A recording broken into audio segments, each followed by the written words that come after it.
These were just the glimpses of the 4 most disturbing camping encounters we're about to witness. Let's dive in. Number 4. The Man at the Dogging Spot.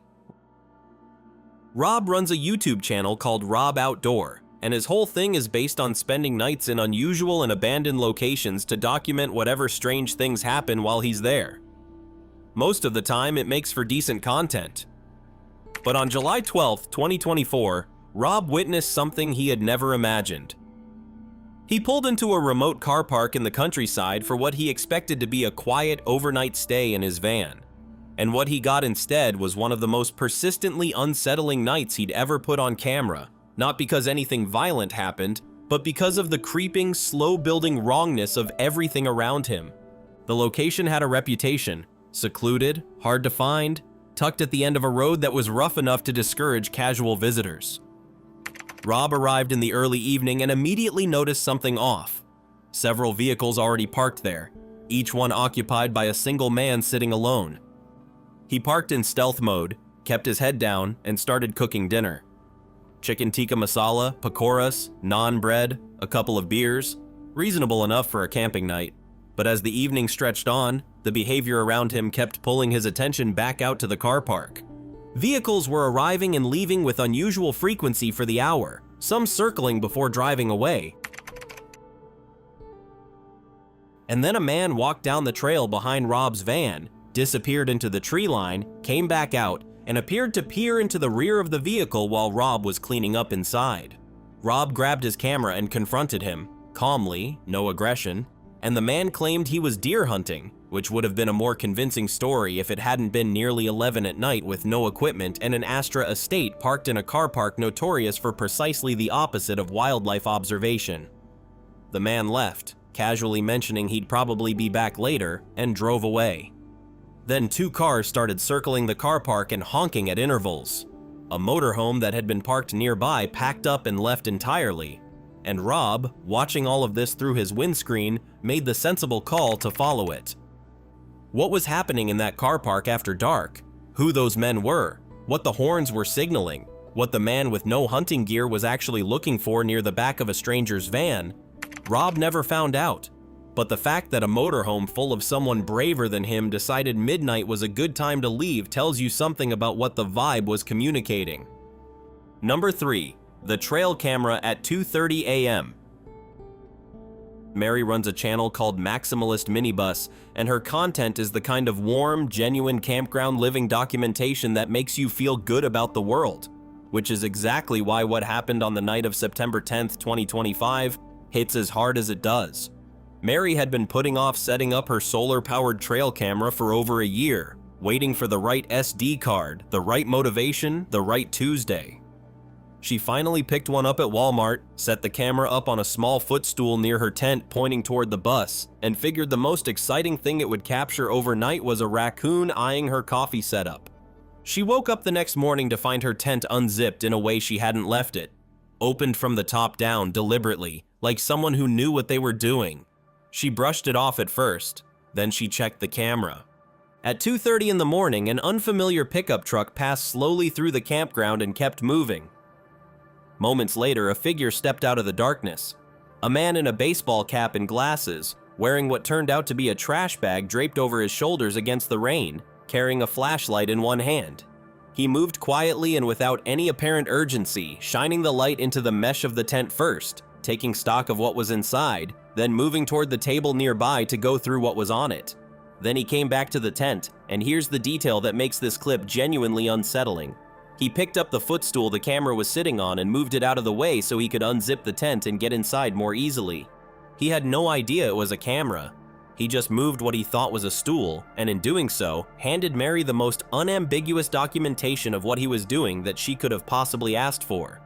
He was inside the tent for several minutes, flashlight moving, items being shifted around, quiet, methodical searching. When he finally left, the inventory of what he'd taken was 1 bottle of hand sanitizer, some rubbing alcohol, and toilet paper. Not the tablet on the table, not the printer, not the Ryobi charger or the tools in the toolbox. Just the most basic, unglamorous survival supplies imaginable, which shifted the whole story in a direction nobody watching quite expected. This wasn't a predator or a career criminal. This was almost certainly someone living rough in the surrounding woods who had run out of the most basic things people need to get through a wet night. That doesn't make the footage any less disturbing to watch. A stranger inside your tent at 2:30 in the morning is a stranger inside your tent at 2:30 in the morning, but it leaves you sitting with a much stranger mix of feelings than pure fear. Mary said afterward she kept coming back to the same question: why hadn't he just asked? And then the harder follow-up: would anyone have said yes if he had? Number 2, the broken window.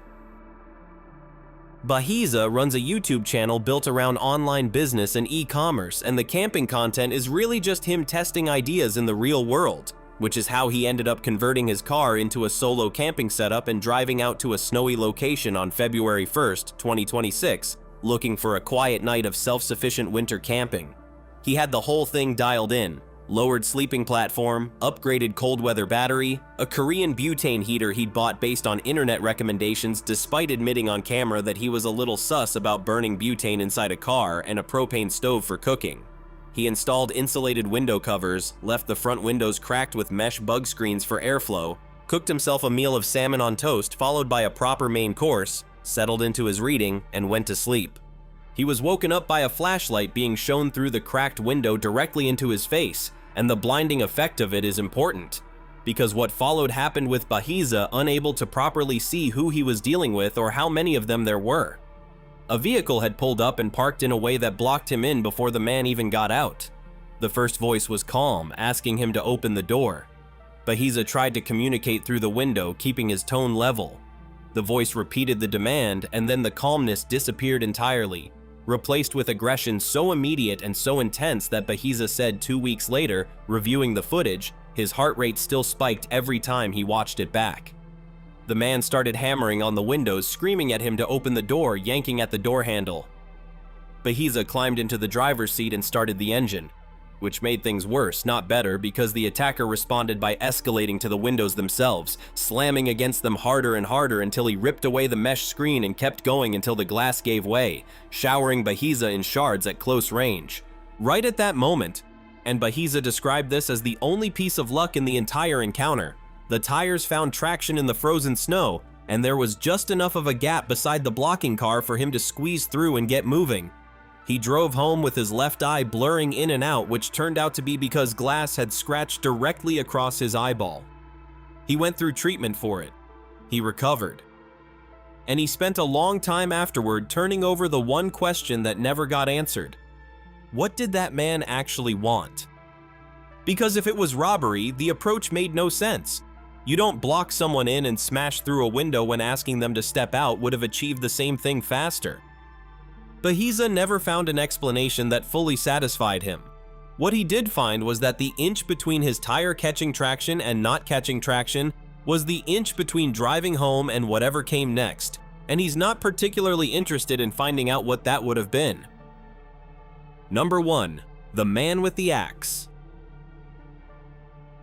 Mo Sari runs a channel built around off-grid RV living and outdoor challenges alongside his wife Shadia, and the two of them are exactly the kind of couple you'd expect to handle a weird night in the woods with decent humor and a baseball bat. On this particular trip, they were already one night deep into a forest camping challenge, finding hidden items, powering them with a portable station, cooking on their anniversary, genuinely enjoying themselves, when they decided to stay a second night in a second parking lot across the road. That decision is the one that changed everything.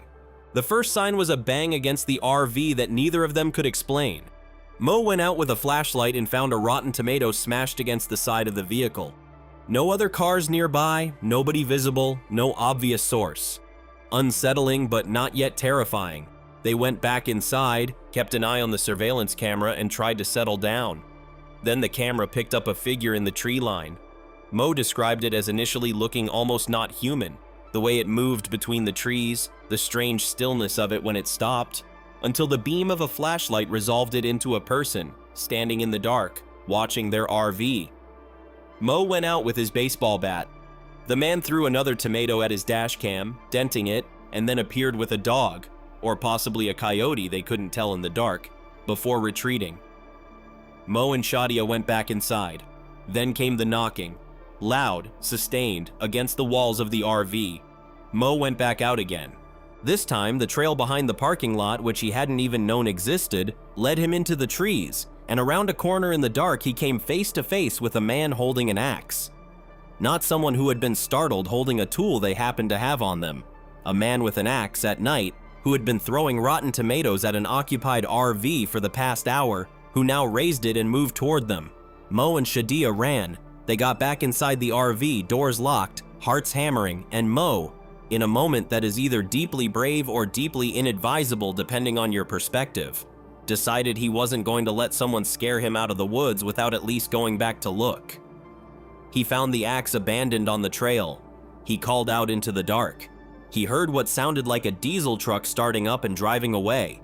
He walked back toward where he'd seen the axe, and it was gone.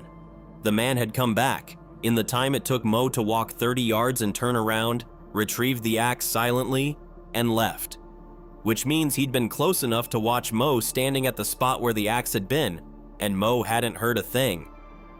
They left the campsite that night and didn't look back. Mo said afterward that the scariest part wasn't the axe or the chase through the trees.